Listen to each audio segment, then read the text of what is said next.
Que le nom du Seigneur soit béni. J'ai un bon sujet pour vous ce matin et je l'ai intitulé « Plaider ». Plaide le sang de Jésus-Christ. Plaide sur la base du sang de Jésus. Plaidons le sang. Dis à ton voisin, plaide toujours le sang. Ok. Alors, écoutez, j'ai commencé à écrire ces choses parce que j'ai plein de pensées qui me sont passées, qui me sont montées jusque dans mon esprit, enfin depuis mon esprit jusque dans ma tête. Et je vous assure, pour tout mettre ensemble, je crois qu'aujourd'hui ne sera qu'une introduction en réalité à ce message « Plaide le sang ». Et si je devais lui donner un sous-titre ce matin, je l'aurais appelé « Ton passé est mort ». Dis à ton voisin, ton passé est mort. Prions. Père, merci pour ta faveur et ta grâce surnaturelle et exceptionnelle. Merci de nous révéler ta miséricorde, ta parole, la profondeur de ta parole et ton amour. Glorifie-toi, Seigneur, à travers nos vies et que à toi seul revienne toute la louange, l'adoration, la puissance, l'honneur et la gloire. Merci de ce que tu nous fais grandir en maturité spirituelle et de ce que tu nous donnes de rentrer dans le surnaturel, dans le miraculeux à cause d'une profonde révélation de ton sang et de la croix. Amen et Amen. Alléluia. S'il y a une chose que toi et moi, nous devons impérativement savoir, c'est que même si nous sommes un peuple, victorieux en Jésus-Christ, nous disons souvent que nous sommes plus que vainqueurs, nous avons quand même et malgré tout besoin d'être sauvés. Le salut reste une réalité. Et laissez-moi aujourd'hui vous partager au sujet de plaider le sang, plaider son sang. Pourquoi est-ce que je vous parle de cela? Eh bien, tout simplement parce qu'en plaidant le sang de Jésus, le diable doit lâcher prise. Il n'a pas d'autre solution. Il ne peut pas toucher, il ne peut pas appréhender, il ne peut pas pénétrer, il ne peut pas aller contre le sang de Jésus-Christ parce que c'est un sang qui est pur, qui n'a jamais été contaminé par la souillure du péché. Et donc, c'est une puissance phénoménale, ce qui te permet de réclamer, lorsque tu plaides ce sang, cela te permet de réclamer toutes les promesses que tu trouves dans la parole de Dieu. Dis avec moi, le sang de Jésus me permet de revendiquer, de réclamer toutes les promesses de Dieu. Est-ce que tu sais combien de promesses de Dieu il y a dans la parole? Ça se compose, ça se chiffre en milliers, ok? Il y en a suffisamment pour chaque jour, n'est-ce pas? Alors plaide toujours sur la base de son sang. Mes amis, soyez prudents. Nous vivons actuellement un temps où l'on prêche à droite, à gauche, si souvent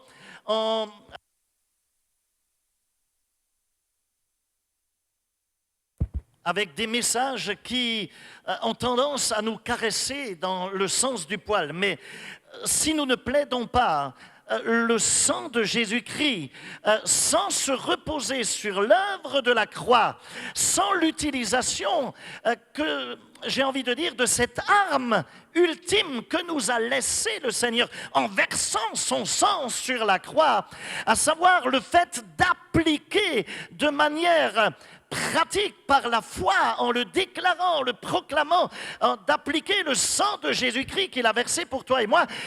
Si tu ne le fais pas, tu n'auras que des restes. Tu n'auras que des miettes, bien-aimés. S'il y a une chose qui fonctionne toujours, qui fonctionne parfaitement, c'est le fait de s'appuyer sur l'œuvre de la croix dans tout ce que tu veux conquérir. Dans tout ce que tu veux conquérir, va à la conquête en t'appuyant sur l'œuvre de la croix. Et c'est là, à la croix, c'est là que son sang a été versé. Et en l'appliquant, en plaidant le sang de Jésus, le miracle de Dieu se déclenche à ce moment-là. Pourquoi? Parce que le diable ne peut rien contre son sang. C'est un sang pur, un sang qui n'a jamais été contaminé par la puissance du péché. Est-ce qu'il y a quelqu'un ici ce matin pour comprendre cela? Est-ce qu'il y a quelqu'un qui est là ce matin dans ce lieu? Je sais que certains d'entre vous, vous vous demandez ce que signifie en vérité plaider le sang. Parce que vous vous dites, mais où tu veux en venir, pasteur? Eh bien, que signifie le fait de s'appuyer sur l'œuvre de la croix. Qu'est-ce que cela veut dire? Je sais que certains se posent cette question. Que représente la puissance du sang de Jésus? Je sais que d'autres également se posent cette question. Mes amis, je ressens surtout une chose, et je vous le dis ce matin, à chaque fois que j'écris ou que je prêche au sujet de son sang, laissez-moi vous dire, j'ai comme un feu, le feu de Dieu, qui commence à monter dans mes tripes. J'ai comme une audace spirituelle qui se déclenche, qui remonte en moi, qui est tel un feu et qui me fait penser que je suis prêt à chasser toutes les légions de démons possibles. Laissez-moi vous dire, les ténèbres ne peuvent pas aller contre le sang de Jésus. Et si tu comprends bien la puissance contenue dans ce sang, alors ta vie chrétienne, ton christianisme, ton discipolat, ton leadership, ton ministère, ta vie tout entière va être complètement bouleversée au point que tu seras capable de faire face à toutes les situations en remportant la victoire. Ok, laissez-moi un instant revenir sur le fait de plaider son sang. En général, on plaide où? Dans un tribunal, n'est-ce pas? En général, on plaide une affaire et ça se passe dans un tribunal. Cela signifie qu'on parle lorsqu'on plaide, lorsqu'un avocat plaide. Cela signifie qu'il parle en faveur d'une certaine décision. Je vais dire cela autrement. On plaide pour influencer une décision, pour influencer pour que soit prise et tranchée dans le bon sens, pour que soit prise la bonne décision. Oui ou non? Un avocat cherche à faire pencher la balance en faveur de celui qu'il défend. C'est ça une plaidoirie. Et dans notre cas, plaider le sang signifie le fait que je m'appuie sur son précieux sang qu'il a versé sur le bois du calvaire comme étant la fondation même, la base de ma plaidoirie pour demander ce que j'ai à réclamer. Exactement comme si j'étais impliqué dans une affaire dans laquelle je réclame d'être reconnu en tant qu'innocent en m'appuyant sur des preuves qui sont certaines.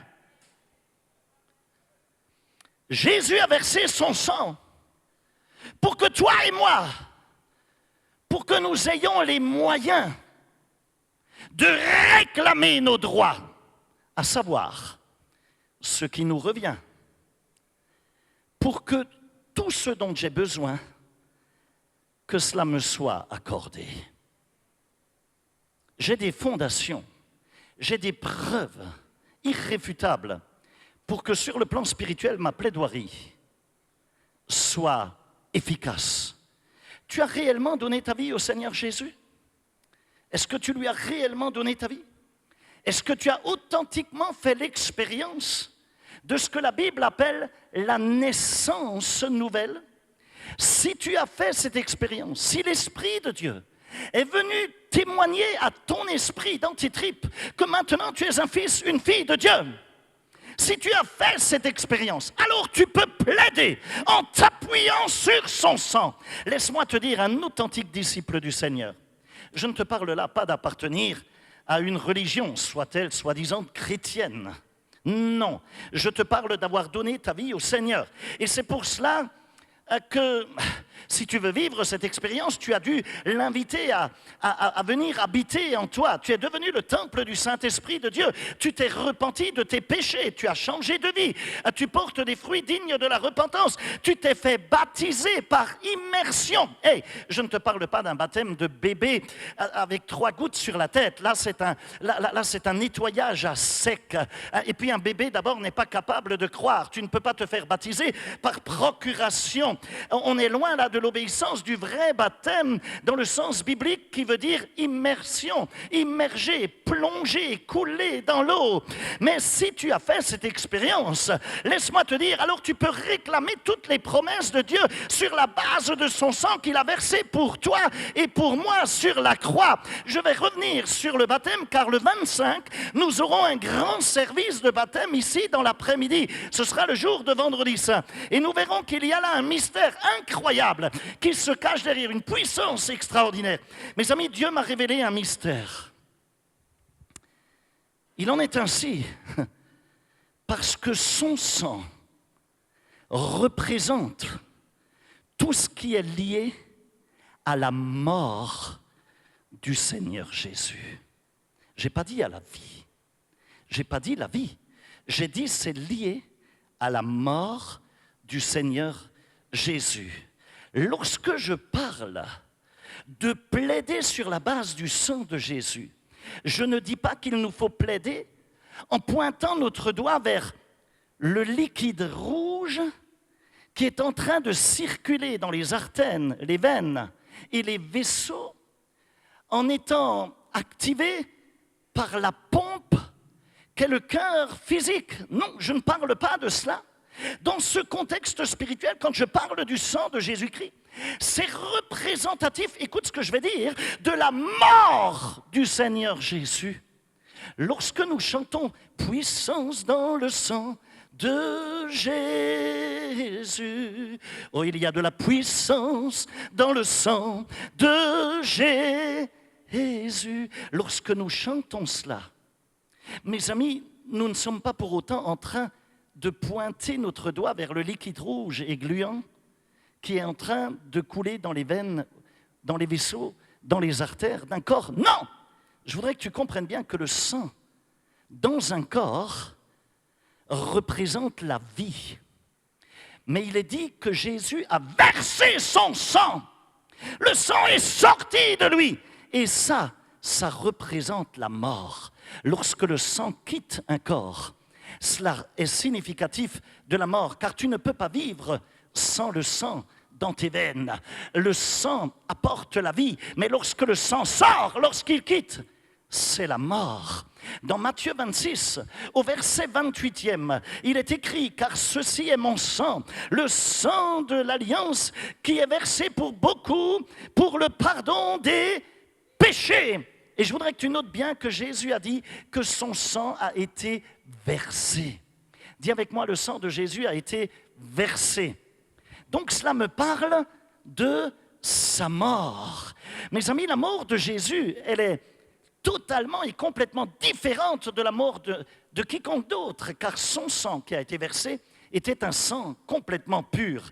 Dans Jean 12, au verset 31 à 33, il est écrit « C'est maintenant qu'a lieu le jugement de ce monde. C'est maintenant que le prince de ce monde va être jeté dehors. Et moi, quand j'aurai été élevé de la terre, j'attirerai tous les hommes à moi par ces paroles. » Il indiquait de quelle mort il allait mourir, nous dit l'Écriture. Écoute ceci. Lorsque Jésus dit « J'attirerai tous les hommes à moi », en vérité, il fait la référence à quoi? À sa mort. Il fait exactement référence à sa mort. Cela signifie que sa mort allait être la mort de toutes les personnes qui viendront à lui. Ça, lorsque je viens à Jésus, si je comprends l'œuvre de la croix, lorsque je m'approche de lui, lorsque je lui remets mon cœur, c'est ma mort. Lorsque tu viens à Jésus, c'est ta mort, c'est ta mort. Lorsque tu te fais baptiser, écoute, je vais aller plus loin. Lorsque tu te fais baptiser, en vérité, tu es baptisé dans sa mort. Au moment où tu plonges dans l'eau, tu symbolises ton enterrement à ton ancienne vie. Et quand tu ressors, tu symbolises la nouvelle vie dans la dimension de la résurrection. En d'autres termes, en croyant en lui, tu crois aussi en sa mort. Et par extension, sa mort est devenue ta mort. Je sais que tous ici, on a déjà entendu des gens dire que Jésus est mort pour tous. Oui ou non? Oui ou non? Qu'est-ce que cela signifie au juste? Qu'est-ce que cela signifie? Que nous ne devons pas mourir parce qu'il est mort pour nous. Est-ce que ça signifie ça? Non, ça ne signifie pas ça. Ça ne signifie pas que toi et moi, nous ne devons pas mourir parce que lui est mort pour nous. Non! En vérité, il est mort parce qu'en vérité, toi et moi, nous devions mourir. Hello! Le jugement nous était destiné. Lui n'a pas péché. Toi et moi, nous avons été contaminés par le péché. Et même nous avons, à cause de cela, péché. Quelqu'un peut-il dire ici, je n'ai jamais péché?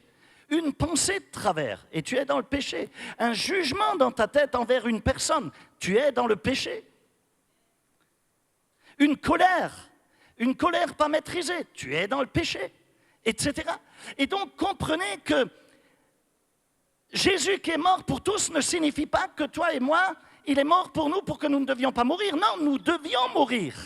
Mais il est mort, justement et précisément parce que nous devions mourir. Et qu'il nous a tellement aimés qu'il n'avait pas envie que toi et moi nous mourons. Dans Hébreux 9, au verset 27 à 28, il est réservé aux êtres humains de mourir une seule fois, après quoi vient le jugement. De même, Christ s'est offert une seule fois pour porter les péchés de beaucoup d'hommes, puis il apparaîtra une seconde fois, sans rapport avec le péché, à ceux qui l'attendent pour leur salut. Laisse-moi te dire quelque chose. Précisément parce que nous devions mourir une seule fois, il est donné à l'homme de mourir une seule fois, après quoi vient le jugement, dit l'Écriture. Oui, justement parce que nous devions mourir une seule fois. Jésus est mort pour porter mes péchés à toi et à moi. Donc il est mort parce que toi et moi, nous devions précisément mourir. Non pas juste parce que nous n'avions pas à mourir. Non, nous devions mourir. Dans 2 Corinthiens 5, 14, puisque le salaire du péché, c'est la mort. Dans 2 Corinthiens 5, au verset 14, il est dit « C'est que l'amour de Christ nous presse parce que nous sommes convaincus que si un seul est mort pour tous, tous donc sont morts. » Quand la Bible dit qu'il est mort pour nous, toi et moi, aux yeux de Dieu, toi et moi, nous sommes également incorporés dans cette mort. Nous sommes également et spirituellement morts. Cela signifie que par la foi, toi et moi, nous avons été incorporés à son expérience qu'il a vécue sur la croix. Je répète, mort pour nous, pour toi, pour moi, cela signifie que toi et moi, nous sommes morts en lui. Toi et moi, si nous avons reçu Jésus, nous sommes morts en lui. Et à ce stade, la chose est que toi et moi, et la question que nous devons nous poser, c'est comment puis-je appliquer cette vérité spirituelle à ma propre vie aujourd'hui? Puisque si je suis mort en Christ, comment puis-je appliquer cela? Je ne te parle pas encore que je suis ressuscité en Christ. Ça fera l'objet certainement d'un autre enseignement. On n'aura pas le temps de l'aborder. Mais laisse-moi te dire quelque chose au sujet de la mort. Si déjà je réalise que je suis mort en lui, tu sais, en vérité, je me suis rendu compte que toi et moi, nous ne croyons pas vraiment quelque chose jusqu'à ce qu'on agisse dans notre vie de tous les jours en accord avec ce qu'on croit. Sinon, ça prouve qu'on n'y croit pas réellement. Jusqu'à ce qu'on applique les choses à nous-mêmes pour démontrer que nous le croyons dans notre vie de tous les jours. Sinon, ça veut dire ce sont de belles paroles. C'est du blablabla. Toi et moi, on a donc besoin d'apprendre à plaider le sang à chaque fois qu'on passe par des difficultés, des troubles, par des turbulences dans notre vie. Je sens dans mon cœur que ce message ce matin ne va être en réalité qu'une introduction sur des mystères beaucoup plus grands, plus profonds, qui vont te donner d'entrer dans une toute autre nouvelle, dans une nouvelle dimension spirituelle, à travers une révélation beaucoup plus profonde, beaucoup plus grande de la croix et de son sang. Permets-moi de te montrer cela à travers un exemple. Laisse-moi te dire, ce matin, ton passé est loin derrière toi. En vérité, en Jésus-Christ, ton passé est mort. Ton passé est mort. Dis à ton voisin, ton passé est mort.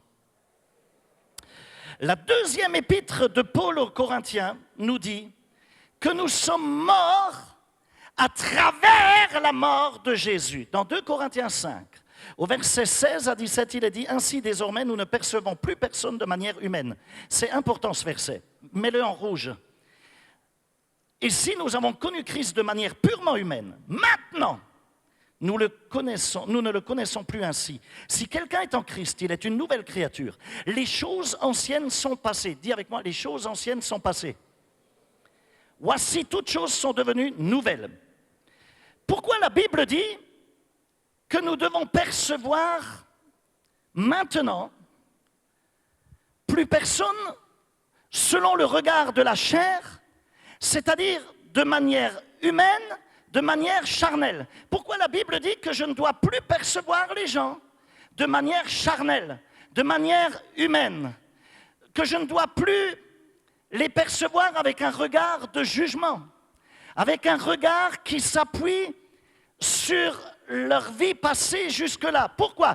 Parce que tout simplement, lorsque je donne ma vie à Christ, lorsque par la foi je m'identifie à sa mort et à sa résurrection, je deviens à ce moment-là une nouvelle créature. Et la conséquence, mon ancienne vie, elle est morte et je ressuscite à une nouvelle vie. Et par conséquence, la conséquence de ces choses, c'est que les choses anciennes, dit l'Écriture, sont passées et voici toutes choses sont devenues nouvelle. Laissez-moi vous dire que l'apôtre Paul et les apôtres ont appris à ne jamais, les 12 de l'agneau, ils ont appris à ne jamais regarder les gens d'après la chair en les jugeant d'après leur passé ou d'après leur apparence ou d'après leur situation socio-économique actuelle ou d'après leur bagage, leur éducation, tout ce que tu peux t'imaginer. Non, non, non, non, non. Ils ont appris à ne plus regarder au visible. Rappelez-vous, alors que Paul n'était même pas...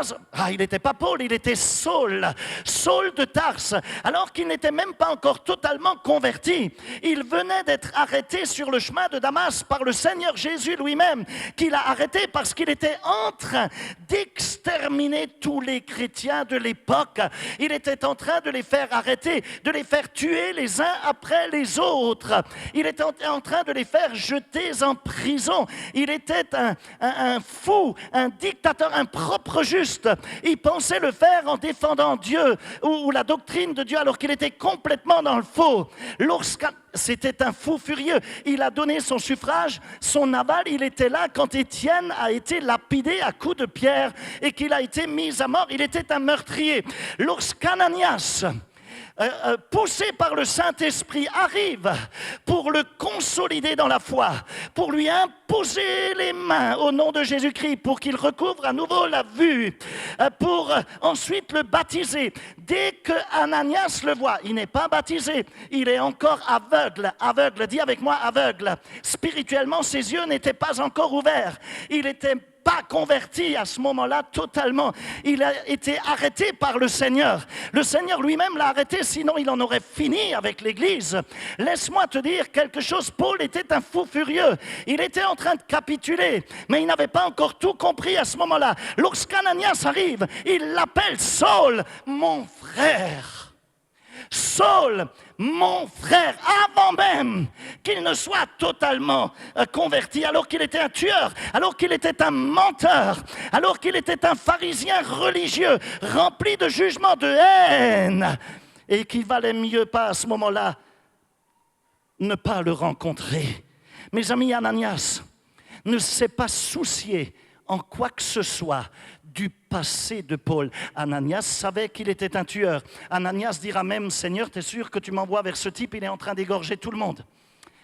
Il savait qui il était, mais il ne se soucie pas. En vérité, toi et moi, nous sommes nés dans la chair, avec une nature charnelle qui est contaminée par le péché. Et puis lorsque je viens à Jésus, en lui ouvrant la porte de mon cœur, j'ai été sauvé. Et à ce moment-là, je suis né par l'Esprit. Je suis né de nouveau à ce moment-là. Et dans l'Écriture, je vois que les apôtres ne se préoccupaient absolument pas de la nature charnelle qui faisait partie du passé. Tu pouvais être un assassin, comme ça a été le cas de Paul. Mais si tu as été sauvé par Christ, si tu as fait l'expérience de la naissance nouvelle, tu pouvais être une prostituée, tu pouvais être le pire des pires qu'on ne voulait pas rencontrer. Laisse-moi te dire, à partir du moment où tu as donné ton cœur à Jésus, à partir du moment où tu as fait l'expérience de la nouvelle naissance, si tu t'es repenti de tes péchés pour ta vie passée, l'apôtre Paul, les apôtres ne regardaient absolument pas à ton passé, mais alors absolument pas. Dans un tel cas, comme du cas de Paul, le meurtrier qu'il était est mort en Christ. Un meurtrier mort devient inoffensif. Un meurtrier mort devient inoffensif. Les choses anciennes sont disparues, elles sont passées, elles sont mortes. À quel moment elles sont mortes? Au moment même où Christ est mort sur la croix. Au moment où il mourut, Et en le recevant dans ton cœur, car la croix est une œuvre éternelle, elle est actuelle aujourd'hui pour toi. Elle existait avant même la fondation du monde, nous dit l'Écriture. Son sang est actuel. Mes amis, au moment même où il est mort. Et cela est une réalité aujourd'hui parce que c'est dans la dimension spirituelle hors du temps. En le recevant dans ton cœur, toi aussi, à ce moment-là, tu es mort avec lui et en lui à travers sa mort sur la croix. Mort à quoi? À ton passé. Et après cela, toutes choses pour Paul sont devenues nouvelles. S'il te plaît, apprends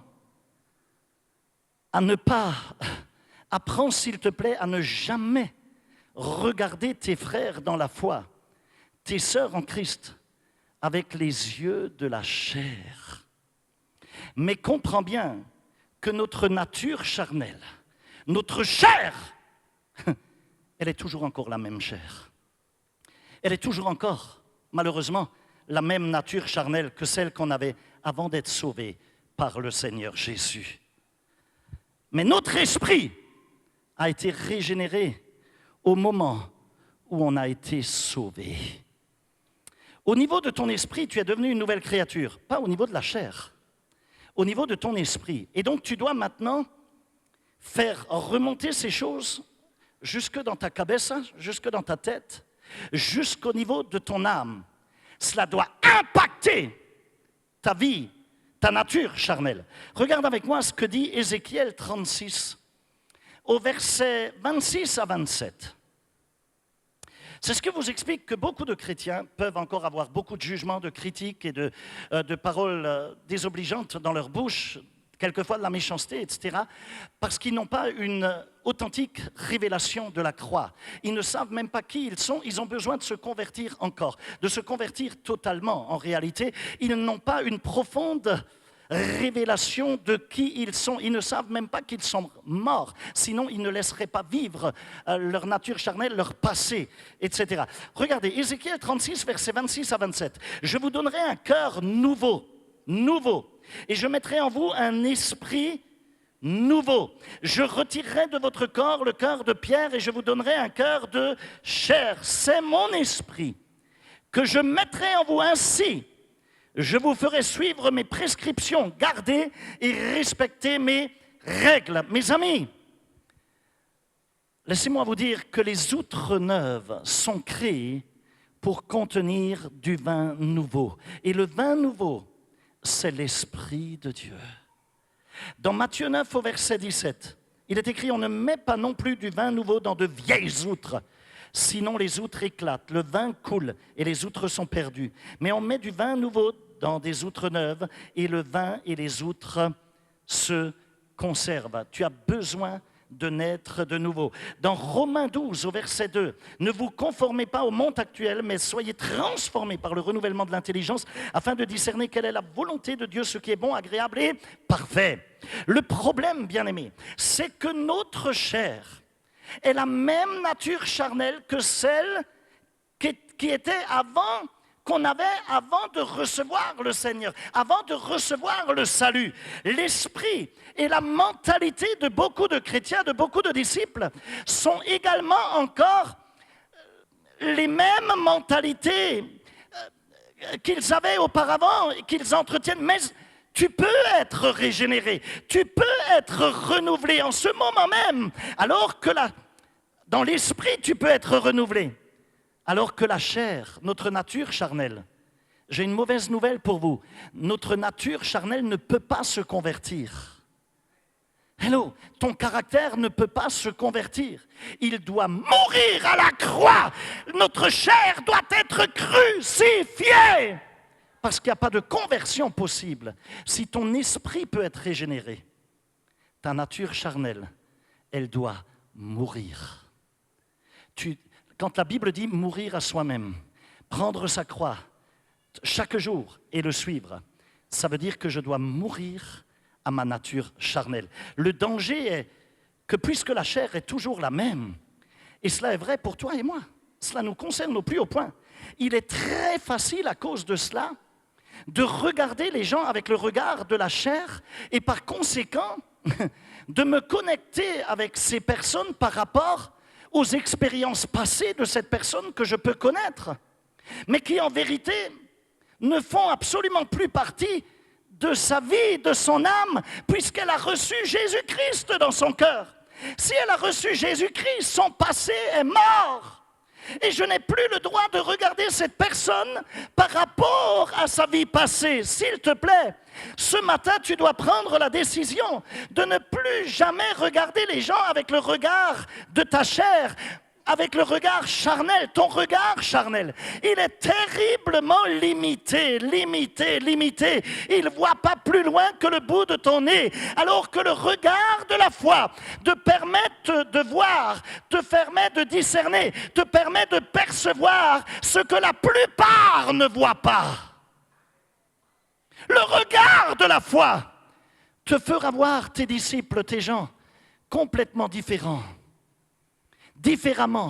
du regard de la plupart de ceux qui évoluent peut-être autour de toi. Parce que tu ne les verras plus selon leur passé, mais tu les verras selon le regard de Dieu, avec la nature de Christ, et tu les verras comme étant morts à leur passé pourri.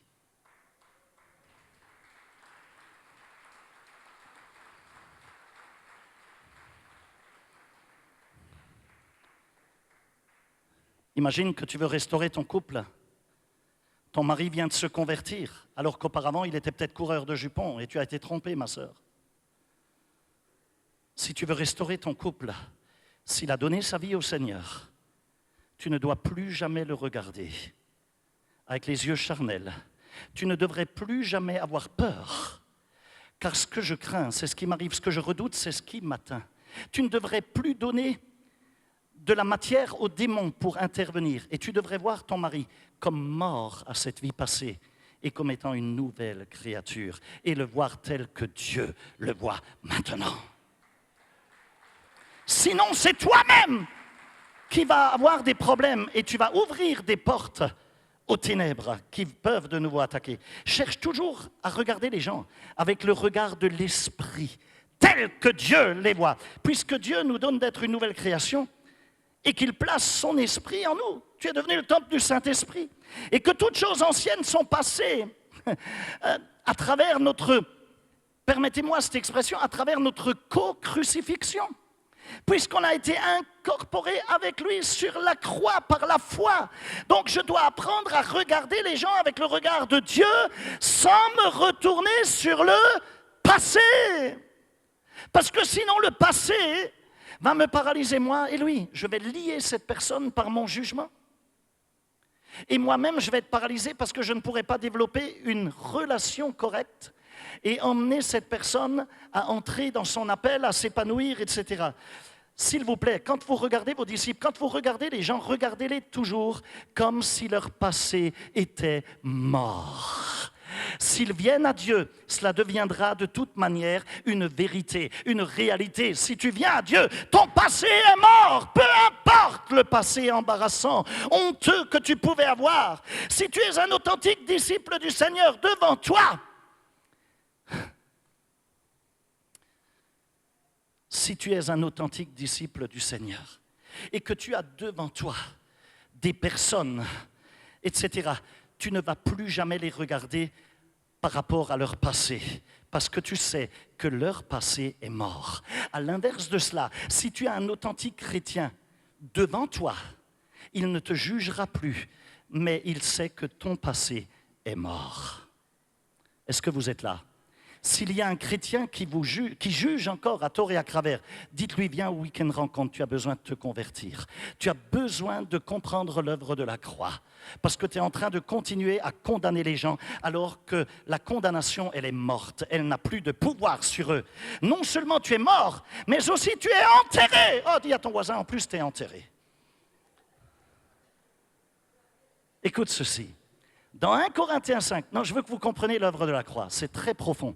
2 Corinthiens 5, versets 16 à 17. Ainsi, désormais, nous ne percevons plus personne de manière humaine. Si nous avons connu Christ de manière purement humaine, maintenant nous ne le connaissons plus ainsi. Si quelqu'un est en Christ, il est une nouvelle créature, les choses anciennes sont passées, voici, toutes choses sont devenues nouvelles. On l'avait déjà lu. Mes amis, je vois là que Paul a regardé le Seigneur Jésus au départ, de manière humaine. Jusqu'à quand? Jusqu'à sa crucifixion. Mais ensuite, la donne, elle change totalement. Jusqu'à avant la crucifixion, Paul regarde Jésus de manière humaine. Mais après, il va voir Jésus. Oh, avant sa mort sur la croix, Paul voit Jésus comment? Maintenant qu'il le découvre, il le voit comme un serviteur humble et doux de cœur. Mais après sa crucifixion, il va le qualifier de Seigneur des Seigneurs et de Roi des Rois, qui est assis sur son trône. La donne, elle change totalement. Mes amis, ton seul lien que tu dois avoir avec ton passé est juste lié à ta mémoire. Dis avec moi, mémoire. Ta mémoire qui a enregistré ces choses dans ton esprit, ces choses du passé. C'est la seule connexion que ton passé devrait avoir avec toi. Bien, à ce stade-là, laisse-moi te donner un conseil et t'expliquer quelque chose. Je vais être très pratique, lorsque des mauvais souvenirs ressurgissent, font surface,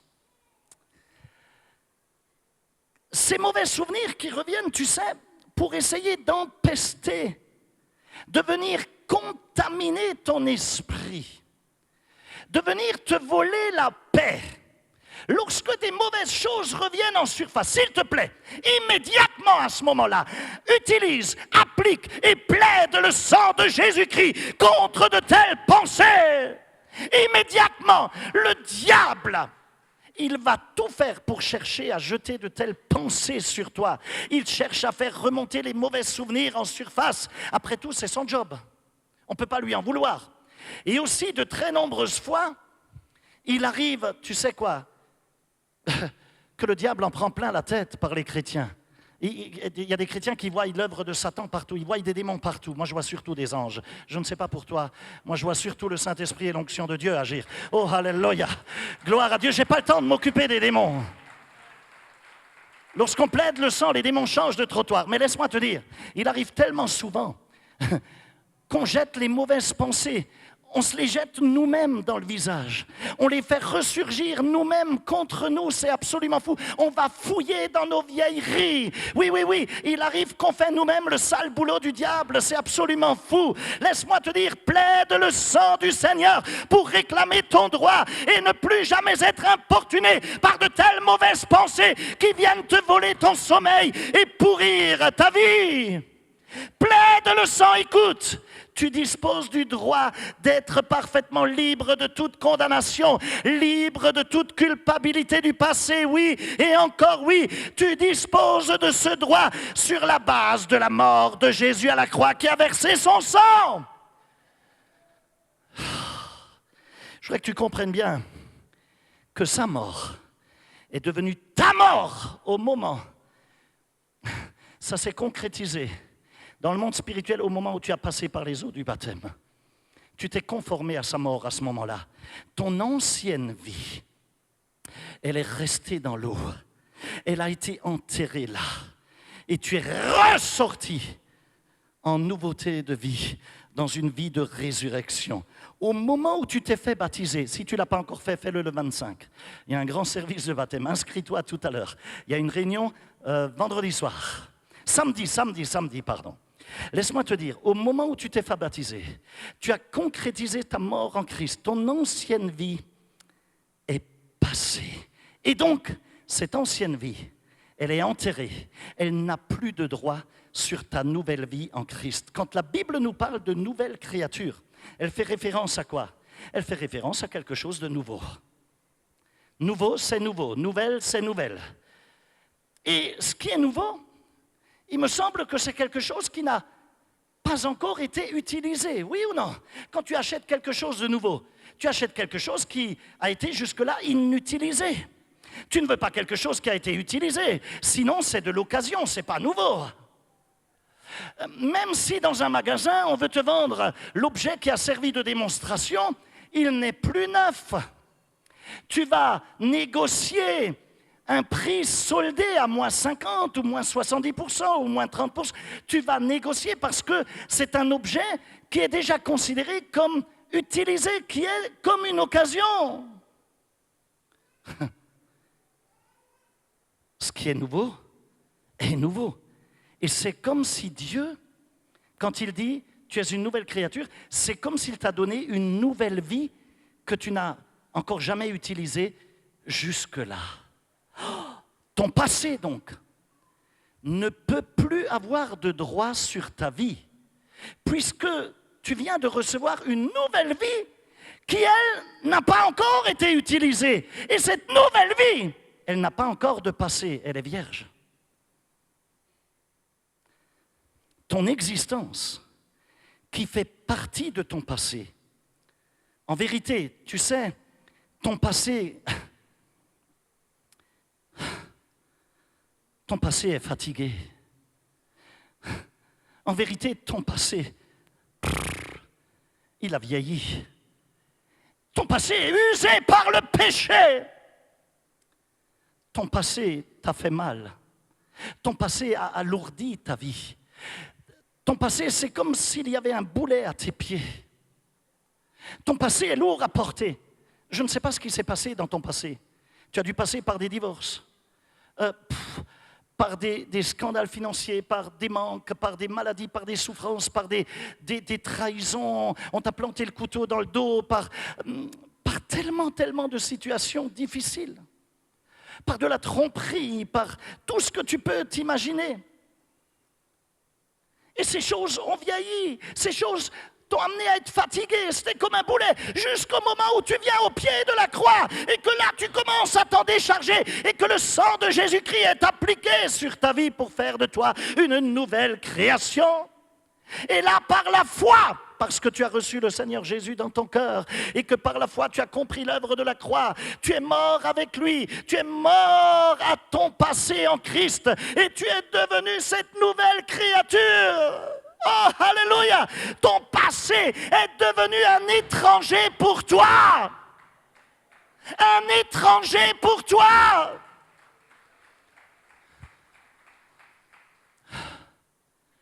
La durée de vie de tous ces vieux bagages qui ont pourri ta vie, que tu as dû transporter avec toi. Je parle de ces bagages remplis du poids de la culpabilité. Leur date d'expiration, elle est échue, elle est passée. La mort de Jésus a détruit ces vieux bagages. La mort de Jésus, lorsque tu es venu à Christ, a détruit ce vieil homme. Oh, alléluia! Dans Romains 6, au verset 6, il est dit, nous savons que notre vieil homme a été crucifié avec lui afin que le corps du péché soit réduit à l'impuissance et qu'ainsi nous ne soyons plus esclaves du péché. Tu sais, crucifié, ça signifie tout simplement détruit, anéanti, basta. C'est pas compliqué. Dans Jérémie 31, au verset 33 à 34, il nous est dit « Voici l'alliance que je ferai avec la communauté d'Israël après ces jours-là, déclare l'Éternel. Je mettrai ma loi à l'intérieur d'eux, je l'écrirai dans leur cœur, je serai leur Dieu, ils seront mon peuple. Personne n'enseignera plus son prochain ni son frère en disant « Vous devez connaître l'Éternel, car tous me connaîtront, depuis le plus petit jusqu'au plus grand d'entre eux, déclare l'Éternel. En effet, je pardonnerai leurs fautes et je ne me souviendrai plus de leur péché. » Dieu ne se souvient plus de mon péché et du tien. Est-ce que ce n'est pas une bonne nouvelle? Alors si Dieu ne s'en souvient plus, pourquoi veux-tu toujours à nouveau faire ressurgir ces vieux souvenirs? Pourquoi toi tu voudrais t'en souvenir? Il détruit ce que j'étais dans mon passé. Comment me détruit-il? En me crucifiant avec lui par la foi. Et cette alliance est la nouvelle alliance. Dans Hébreux 2, 9, toutefois, ce qui a été abaissé pour un peu de temps au-dessous des anges, Jésus, celui qui a été abaissé pour un peu de temps au-dessous des anges, Jésus, nous le voyons couronné de gloire et d'honneur à cause de la mort qu'il a soufferte. Ainsi, par la grâce de Dieu, il a connu la mort pour tout être humain. Pour toi, pour moi, pour tout être humain. Mes amis, la mort, c'est la fin d'une vie, oui ou non?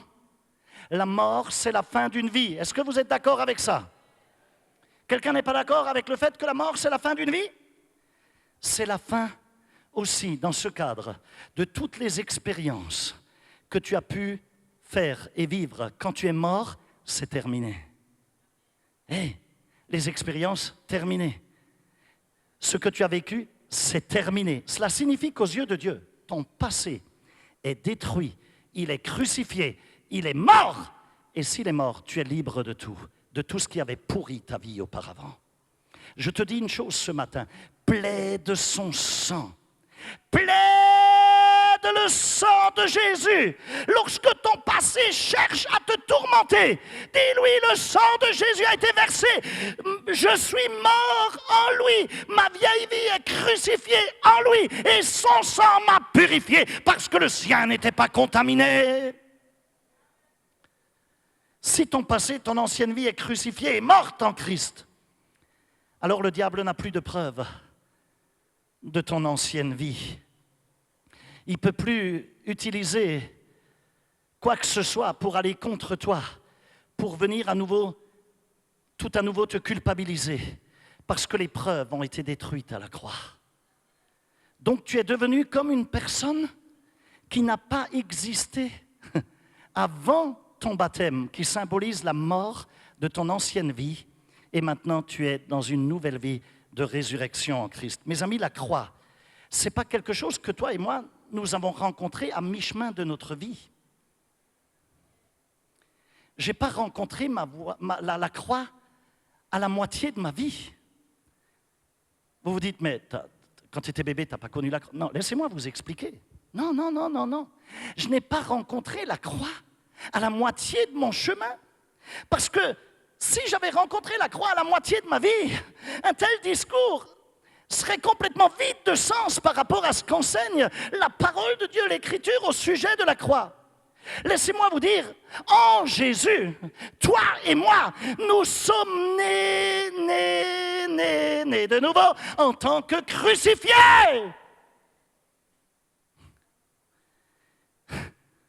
Et une naissance, un début de vie, ce n'est pas quelque chose qui se produit au milieu d'une vie. Hello? Tout simplement, il faut que tu comprennes que cela peut se produire, une naissance, dans ce cas, qu'après la fin d'une vie. C'est après la fin d'une vie que peut recommencer, éventuellement, une nouvelle vie, mais jamais au milieu d'une vie. Lorsqu'il y a la vie, il y a la vie. Si tu dois naître de nouveau, alors il faut que tu meures avant. Parce que tu ne peux pas naître si tu es déjà vivant. Donc ton ancienne vie, elle est crucifiée, elle est morte. Et tu nais de manière crucifiée en Christ Jésus. La seule manière dont ton passé peut continuer à t'affecter, à te chatouiller, à vouloir te jouer des tours, la seule manière possible pour cela, la seule manière dont ton passé peut continuer à t'affecter, c'est possible que dans la mesure où tu lui permets de revenir par toi-même, hanter ta pensée, à travers quoi? À travers ta mémoire. Je voudrais encore rapidement vous expliquer cela. C'est comme si tu écoutais un album, un CD ou un vinyle d'un chanteur qui est mort depuis longtemps. Est-ce que vous me suivez? En vérité, imagine que tu aimais, je ne sais pas moi, un chanteur qui est mort. Allez, citez-moi-en un. Mike Brand, tiens. C'est ma prière. OK, il y a des fans de Mike Brand ici. Imagine que Claudette, elle écoute un vinyle. Je ne sais pas si ça existe en CD. Hein? Elle est vintage, elle a racheté une belle platine parce qu'elle était tellement fan de Mike Brand. Mais ça, c'était dans son ancienne vie. Maintenant, elle est fan de Jésus. Elle est une nouvelle création. Mais imagine, non, je veux te montrer comment que le diable travaille. C'est comme, tu sais, Claudette, elle sait que Mike Brand est mort. Elle le sait. Même si elle écoute son album. Imagine, tu écoutes cette musique de ce chanteur des années 70, 60, ok, 60, 70. Voilà qu'il est mort depuis des années de cela. Mais malgré le fait qu'il soit mort, tu as l'impression qu'il est bien vivant parce que tu es en train d'écouter l'enregistrement de son album. Est-ce que vous êtes avec moi? Non, il n'est plus vivant, il est vraiment mort. Ce n'est que son enregistrement, ce n'est que son album que tu entends, mais lui, il est mort. Il ne peut plus agir, il ne peut même plus chanter. Il est mort. Cette personne n'existe plus, elle est pourrie. C'est fini, elle ne peut plus chanter. Comprends quelque chose, c'est que l'enregistrement de cette personne que tu entends. Et c'est exactement de la sorte que toi, en tant que fils de Dieu, tu dois réagir et penser lorsque le diable cherche à faire remonter les mauvais souvenirs au sujet de ton passé. Ton passé ne peut plus t'affecter à partir du moment où tu deviens conscient qu'il est lié à ton vieil homme, à ta vieille nature qui est détruite sur la croix à travers la mort de Christ. Tu es mort à cette vieille vie. Ce n'est que l'enregistrement qu'il cherche à ressortir pour te piéger. Mais en vérité, cela n'a plus de pouvoir parce que c'est mort. Cela ne fait plus partie de ton existence actuelle. Cela ne fait plus partie de ton existence actuelle. Mais cela veut aussi dire que si tu ne prends pas garde, et beaucoup de chrétiens malheureusement font cela à cause d'un manque de révélation de la croix, si tu continues à associer ton existence actuelle en Christ, ta nouvelle naissance, à ton passé qui est pourri mais qui est détruit, alors tu vas avoir des problèmes. Parce que c'est toi qui les recherches tout le temps, ces problèmes. Mes amis, vivre par la foi, ce n'est plus se voir comme avant, mais c'est se voir comme Dieu nous voit maintenant, dans la dimension de la vie de résurrection. Réfléchis un instant. Si tu prends quelque chose qui ne fait plus partie de ta vie, et que tu penses que cela fait toujours, malgré tout, encore partie de toi, qu'est-ce qui va se passer? Ça ne fait plus partie de ta vie, mais tu penses que ça fait encore partie de ta vie. Qu'est-ce qui se passe? Tu vas tout naturellement tomber dans le piège où tu vas sans arrêt gémir, t'auto-apitoyer. Tu vas chercher à te débarrasser d'une douleur du passé, mais qui en vérité n'existe plus, qui est détruite à la croix. Mais tu n'as pas la révélation de ces choses. Et c'est pour ça que tu le fais. En d'autres termes, tu tombes dans le piège du diable qui va pouvoir te ramener sur le terrain du tourment et tu passeras à côté de la vérité de la croix. Laisse-moi te dire autre chose. Si tu as réellement fait l'expérience du salut, tu n'as plus besoin d'essayer de détruire toutes les mauvaises images que tu as pu avoir de toi-même et qui sont liées à ton passé. Pourquoi? Parce que ça n'existe plus. C'est mort. C'est pour cela, tu n'as même pas besoin de chercher à l'éliminer psychologiquement avec des méthodes de psychologie, de chercher à éradiquer de la culpabilité, etc. Chercher à faire cela, c'est contraire à quelque part à la révélation de la croix. Je peux comprendre, la psychologie va t'aider, je vais être équilibré. Surtout si tu n'as pas une forte révélation de la croix. Si la révélation du sang de Jésus et de la croix te manque, tu as besoin d'être aidé, je peux le comprendre.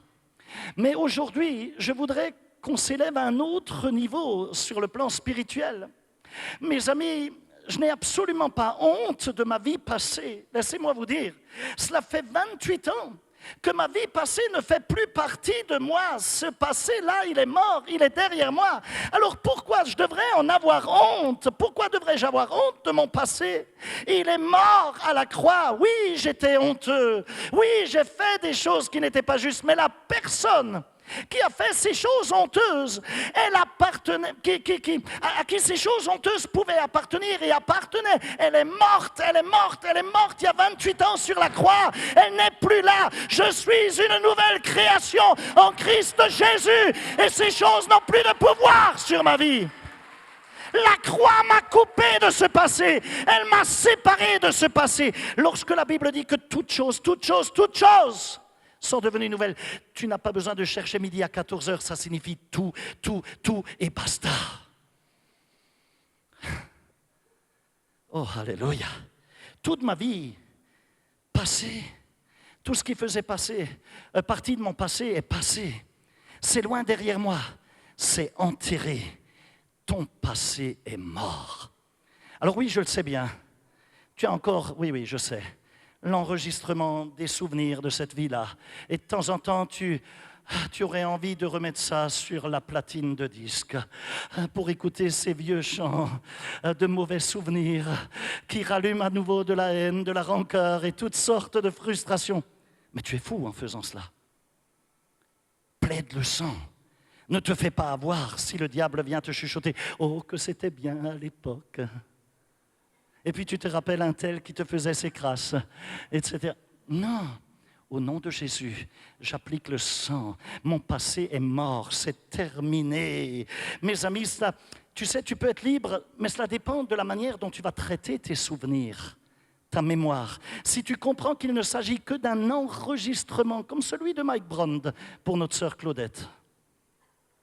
Si tu comprends que ce n'est qu'un enregistrement, et que ce vieil homme, cette vieille nature n'est plus en vie, elle ne peut pas non plus refaire surface pour venir te condamner et pour venir te culpabiliser et t'accuser. Et c'est la raison pour laquelle Jésus dit que c'est maintenant qu'a lieu le jugement de ce monde.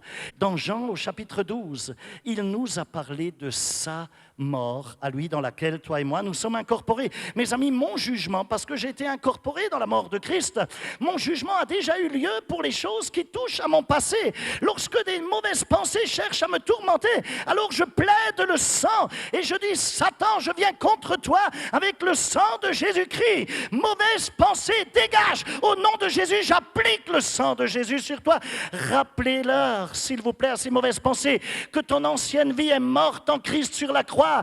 Tu as droit à la vie, à une vie avec abondance, à une vie avec surabondance. C'est pour toi, c'est pour aujourd'hui. Tu disposes de ce droit. Alors s'il te plaît, plaide ta cause en t'appuyant sur son sang et reste fermement appuyé sur cette preuve. Son sang a coulé. Tu devrais dire, toujours dire: je condamne cette mauvaise pensée et je refuse de lui permettre de me tourmenter à nouveau parce que je suis mort.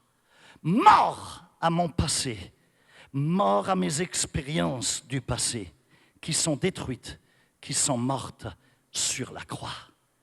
Tu devrais dire aussi: je revendique mon droit à la liberté. Et je suis libre de toute culpabilité liée à mon passé à cause de l'œuvre parfaite de la croix et du sang de Jésus qui a été versé à ma place. Tu devrais dire aussi: à cause de mon baptême, dans la mort de Jésus, je suis mort à mon ancienne vie et cette mort me sépare, me coupe de toutes mes mauvaises choses et échecs de ma vie du passé. Ces choses n'ont plus de pouvoir sur ma vie. Laissez-moi juste pour finir vous dire que la croix est une œuvre, je le répète, qui se situe hors du temps. Je le sais bien, elle a été manifestée physiquement sur cette terre il y a près de 2000 ans de cela, mais elle existait déjà depuis avant même la fondation du monde. Et elle continue d'être efficace aujourd'hui, elle ne fait pas partie du temps, elle fait partie des œuvres éternelles de Dieu. Elle est efficace, tout comme le sang de Jésus aujourd'hui et demain sont actuels. Et permettez-moi pour finir de vous dire que aussi bien Satan que chaque démon, tout comme chaque ange et surtout comme Dieu, savent parfaitement bien ce que le sang de Jésus représente et signifie. Le monde spirituel sait de quoi il en ressort. Et c'est pour cela que toi et moi, nous devons aussi savoir ce qu'il en est et ce qu'il représente. Car sinon, le diable te trompera. Et si le diable ne te trompe pas, c'est toi-même qui te tromperas. Tu te tromperas toi-même. Mes amis, en cela, j'ai découvert que la mort sur la croix, là où il a versé son sang, cette mort a attiré tous les gens à lui, pour qu'ils fassent à leur tour l'expérience de sa mort. Et ça nous permet de réclamer ce qui découle de cette mort. Je peux réclamer les promesses qui découlent de cette mort. Alors s'il te plaît, rappelle-toi toujours que l'enregistrement de ton passé sur ton disque dur intérieur, c'est qu'un enregistrement et rien de plus. Et cet enregistrement appartient à un homme qui n'existe plus, qui est mort. C'est ta vie passée, elle est morte. Regarde-toi comme étant mort au péché. Toi. Regarde-toi comme étant mort au péché. Parce que le verset 7 nous dit que celui qui est mort est libre du péché. Et par conséquent, tu es libre de ton passé. Un dernier mot. Qu'est-ce qui se passe si je continue à regarder sans cesse en arrière sur mon passé? Si je le fais, en retour, je vais récolter que des inquiétudes, des problématiques, des choses qui vont à nouveau ressurgir tout automatiquement, puisque je les invite à revenir dans ma vie. Laisse-moi te dire que dans le passé, lorsque tu vivais dans la vieille nature, lorsque tu vivais dans le péché, lorsque tu ne connaissais pas Dieu dans une relation de cœur à cœur, une relation personnelle, tu ne connaissais Dieu que comme loin, comme les étoiles. Tu connaissais peut-être une religion, mais tu ne connaissais pas Dieu. Tu n'étais pas une nouvelle création, une nouvelle créature. Tu ne lui as pas donné ton cœur par la foi. Et donc c'est normal que dans cette vie passée, tu regardais sans cesse à tes expériences passées et que tu vivais de manière difficile et que tout allait de travers sans cesse. C'est normal. Oh, je prie pour que ta foi augmente ce matin.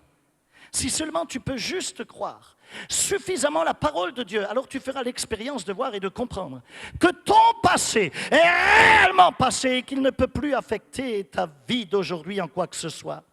Là, tu as une révélation en main ce matin qui te donne une force que peut-être tu n'as jamais eue jusque-là parce que tu n'avais pas compris ce que représente sa mort. Je te parlerai de ce que représente sa résurrection. C'est un autre chapitre. Mais peut-être que tu n'avais pas compris ce que représente sa mort. Sa mort, c'est ta mort. Et donc ton passé n'a plus aucun pouvoir. N'oublie pas, tu as Christ qui vit en toi. Tu es mort en lui, mais maintenant il vit aussi en toi. Et aujourd'hui, les choses sont différentes. Et c'est pour cela que tu peux vivre aujourd'hui en nouveauté de vie et réussir. Et c'est pour cela, mes amis, c'est plus que des paroles, c'est juste une vérité. Et cette vérité, il faut que tu la laisses descendre dans ton esprit, dans tes tripes. Tu dois t'en saisir, tu dois le vivre. Cela t'ouvre les portes au miracle de Dieu. Tellement de personnes n'arrivent pas à se saisir de la guérison miraculeuse. Tellement de personnes passent à côté des miracles que Dieu veut leur accorder. Tu sais pourquoi? Parce qu'à peine sortis de l'église, alors qu'ils viennent de recevoir l'imposition des mains, ils reçoivent l'imposition des mains. On les déclare guéris au nom de Jésus-Christ. Mais sortis, à peine sortis de la porte, le diable vient et il dit, rappelle-toi, le médecin t'avait dit, avant que tu connaisses Jésus, avant que tu reçoives la prière, c'est chronique, hein? Tu guériras jamais. Ça va revenir. C'est juste des émotions. Tu te sens un peu mieux, mais tu vas voir, arrivé à la maison, tout va revenir. Et tu te fais voler le miracle. Alors qu'à ce moment-là, tu devrais immédiatement dire, Satan, ou nature charnelle, tu ne peux plus parler. Ce n'est que ton enregistrement qui cherche à me remplir la tête. Mais tu es mort, et une personne morte ne peut plus agir. Dégage au nom de Jésus, par la puissance de Dieu. Et je plaide le sang de Jésus-Christ qui a été versé pour moi. Et j'ai été incorporé dans cette croix où son sang a été versé. Et cela t'ouvre la porte à la puissance du miracle. Parce que tu entres dans une dimension réelle de nouveauté de vie. Parce que tu sais que toute ton ancienne vie, elle est morte. C'est fini.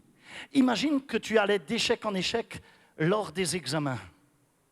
pour n'importe quoi. J'ai connu des gens qui ont passé 5 fois, 10 fois le permis de construire et qui ont... le permis de conduire et qui ont échoué. Et qui ont échoué. C'est phénoménal. Mais si tu as donné ta vie à Christ maintenant, tu as le succès avec toi. Cette ancienne vie d'échec, elle est morte. Et tu dois confesser qu'elle est morte au nom de Jésus-Christ et que tu vis maintenant en nouveauté de vie. Et tu y vas avec une mentalité régénérée, renouvelée. Tu es une nouvelle créature. Tu viens de naître en tant que crucifié. Et la vie de l'échec est morte. Elle n'a plus de pouvoir sur ta vie. Oh, alléluia! Cela n'a plus de pouvoir. Tu ne dois plus accepter ces choses. Comprends qui tu es. Tu es né en tant que crucifié en Christ Jésus. Et si ce n'est pas encore le cas, je t'invite à le devenir. Car tu as une nouvelle vie de miracle qui s'ouvre à toi en Jésus-Christ. On va se mettre debout ensemble si vous voulez bien. Waouh! J'aurais tellement encore plus à vous dire.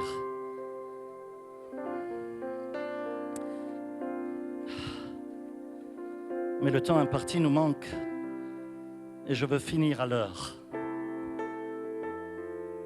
Oh, Jesus. Je veux que tu saches aujourd'hui qui tu es. Tu es né crucifié.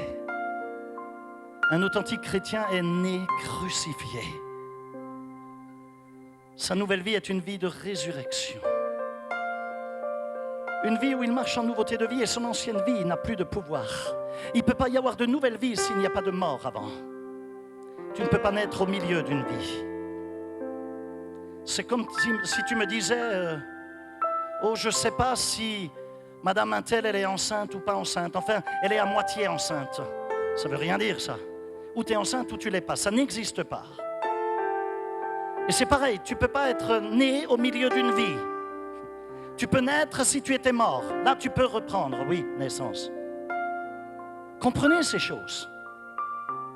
Et je veux que cela s'éclaircisse dans ta tête ce matin. Alors, je vais prier pour tous et je vais prier pour qu'un miracle se produise.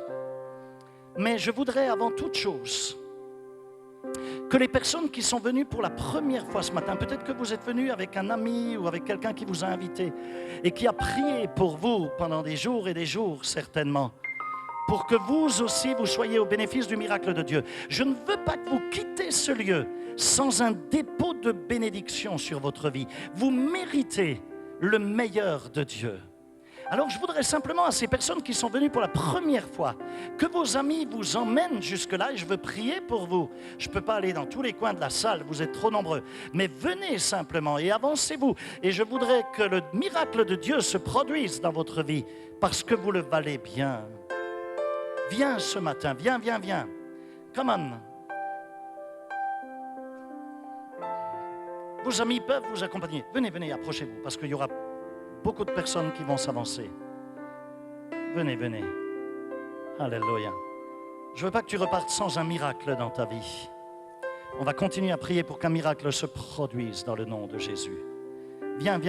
C'est maintenant. Allez. Oh, Jesus.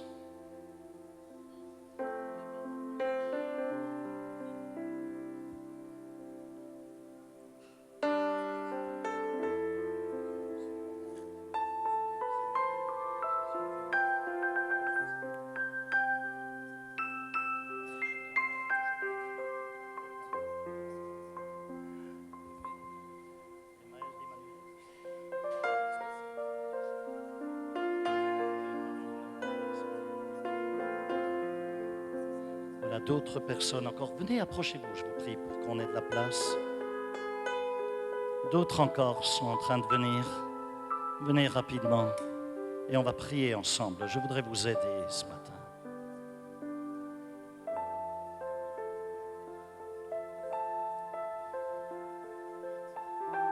Tous les autres, vous pouvez lever votre main vers ces bien-aimés.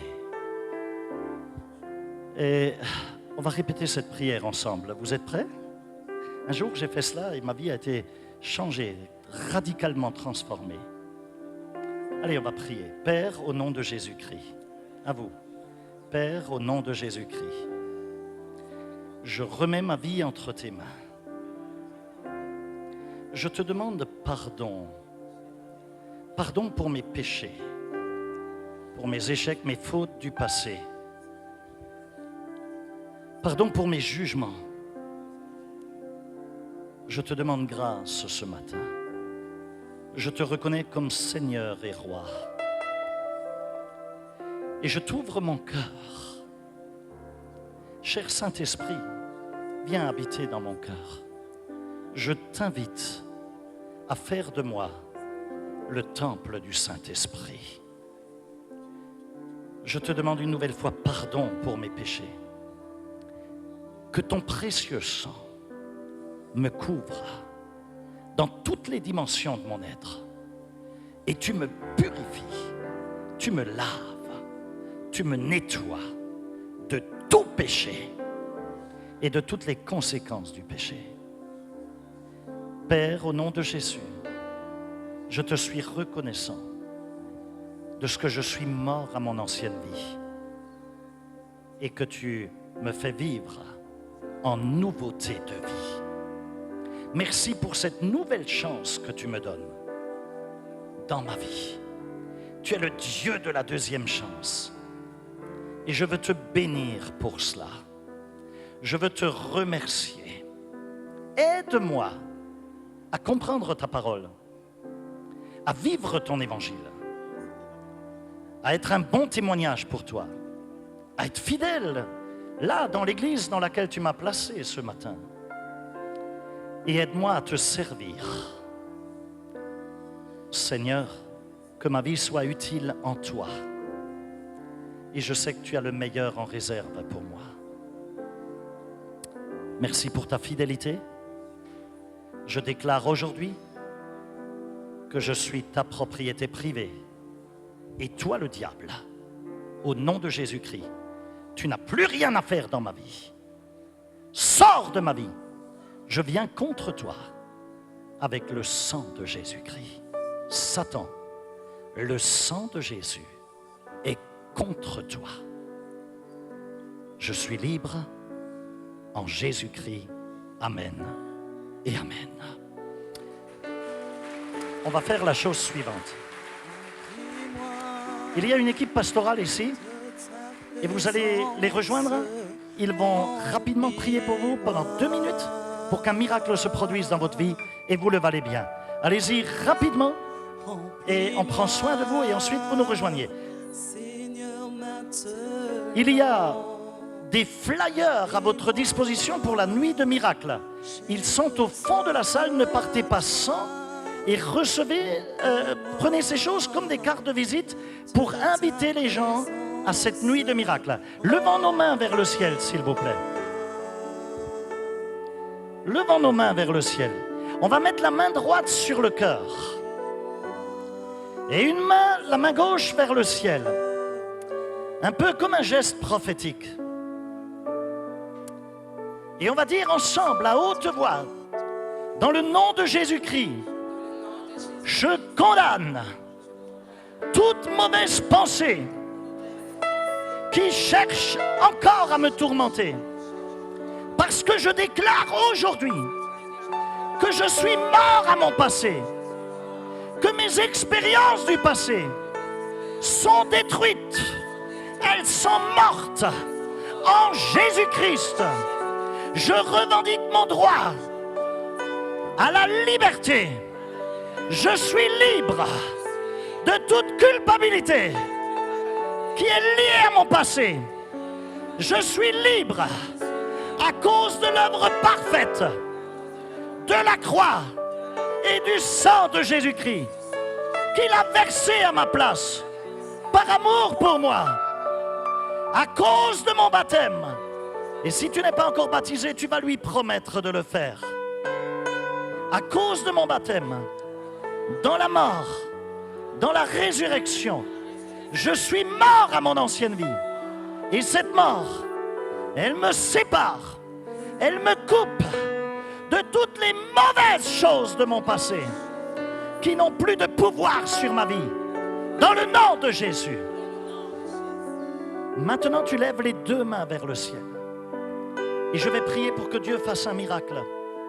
Parce que si le diable n'a plus de pouvoir sur ta vie, et qu'il sait que tu sais que cette ancienne vie qui a pourri ta vie n'a plus le droit de continuer à la pourrir, il ne peut plus empêcher le miracle de Dieu de venir te toucher. Père, dans le nom de Jésus, tes fils, tes filles ont besoin d'un miracle ce matin. Plus rien ne les empêche de le recevoir. Plus rien. Ils ont réalisé ce matin qui ils sont. Ce qu'ils ont fait en passant par les eaux du baptême ou en passant bientôt dans les eaux du baptême. Seigneur, ils savent aujourd'hui que leurs anciens échecs, les malédictions ancestrales de leurs ancêtres, de leurs parents, qui leur ont été communiquées à cause de leur vaine manière de vivre, leurs propres péchés, Père, qu'ils ont commis avant de te connaître, toutes ces choses font partie du passé. Ces choses ont été crucifiées sur la croix et ont été enterrées dans les eaux du baptême. Elles ont été ensevelies en Christ et ne peuvent plus venir. Seigneur, toutes ces pensées ne sont que des enregistrements qui sont sur le disque dur de la mémoire, mais qui n'ont plus aucun pouvoir, car c'est comme une belle chanson d'un artiste mort. Il n'existe plus, en vérité. Alors ce matin, ton peuple te réclame un miracle, Père, et aucun démon ne peut venir interférer. Et je voudrais que tu demandes un miracle à Dieu en cet instant. Que tu dises, Seigneur, donne-moi ma guérison, ou ceci ou cela. Une célibataire ou un célibataire dira, donne-moi mon époux ou mon épouse. Réclame un miracle ce matin. Dis-lui, interviens dans mes finances. Interviens dans ceci ou dans cela, peu importe. Dans mon couple, dans mon foyer, selon ton besoin. Fais-le en le murmurant à Dieu. Et dis-lui, Seigneur, je le fais, je le réclame. En plaidant sur la fondation, sur la base de ton sang qui a été versé pour moi. Je n'ai plus rien à voir avec mon ancienne vie qui est morte, qui est ensevelie. Elle ne peut plus avoir de pouvoir sur ma vie. Et je suis maintenant dans une nouveauté de vie, tout est nouveau. Je marche dans le surnaturel de Dieu. Et lorsque tu marches dans le surnaturel de la résurrection, le miracle est quelque chose de normal. Le manque de miracle est anormal. Ça veut dire que tu n'as pas compris la croix. Mais le miracle est normal. Et Seigneur, tes fils, tes filles prennent maintenant par la foi le miracle dont ils ont besoin. Dans le nom de Jésus. Oh, je sens ton onction qui tombe. Je sens la foi qui grandit dans plusieurs cœurs. Là, je peux voir comme une nuée d'onction qui se déplace. Là, il y a des choses qui sont en train de se passer. Père, dans le nom de Jésus, je brise les pouvoirs des ténèbres et je libère l'onction de miracle. Recevez, recevez, recevez, recevez, recevez, recevez, recevez, recevez, recevez, recevez, recevez au nom de Jésus-Christ de Nazareth. Maintenant, maintenant, maintenant, maintenant, par la puissance de Dieu, reçois ton miracle ce matin. Seigneur, merci parce que tu régénères la foi. Et la foi grande comme le plus petit des grains de moutarde est suffisante pour être au bénéfice de ton miracle. Je te bénis, Père, pour ta grâce, pour ton amour à l'égard de tes fils et de tes filles. Merci pour un plus haut niveau de révélation de la croix et du sang de Jésus que tu leur accordes.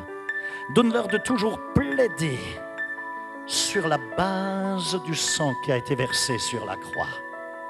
Je te bénis dans le nom de Jésus, de ce que tu couvres tes fils et tes filles, en agissant de manière surnaturelle, au nom de Jésus-Christ. Amen et Amen. Une question. Qui est conscient ce matin que Dieu t'a touché et que quelque chose s'est produit dans la révélation que tu as de ta personne, de qui tu es et d'avoir reçu quelque chose de Dieu? Lève voir ta main. Merci Jésus. Que Dieu vous bénisse. Mardi soir, une grande soirée. Samedi, il y a la soirée de consolidation qui va être fantastique. C'est un barbecue. Alléluia. Et dimanche, un très grand culte. Alors écoutez ceci. Je voudrais qu'une dizaine de personnes témoignent de ce que tu as vécu durant le culte. Il y a l'équipe média qui est là et on va l'enregistrer rapidement. Une dizaine de personnes, s'il vous plaît. Vous avez vécu quelque chose en français, en espagnol, en russe, en arabe, en chinois, en ce que tu veux. On le traduira, ne t'inquiète pas. Mais témoigne, s'il te plaît, une dizaine de personnes. Dis-nous ce que tu as appris ce matin, ce qui t'a fait du bien, ou si tu as vécu quelque chose, si tu as été guéri ou quelque chose s'est passé, ou simplement tu as grandi dans la foi, eh bien témoigne-le. L'équipe média est au fond de la salle. S'il vous plaît, allez les trouver. Que Dieu vous bénisse et vous garde. Bonne semaine de miracles à vous. N'oubliez pas les flyers pour la soirée du vendredi saint. Que Dieu vous bénisse.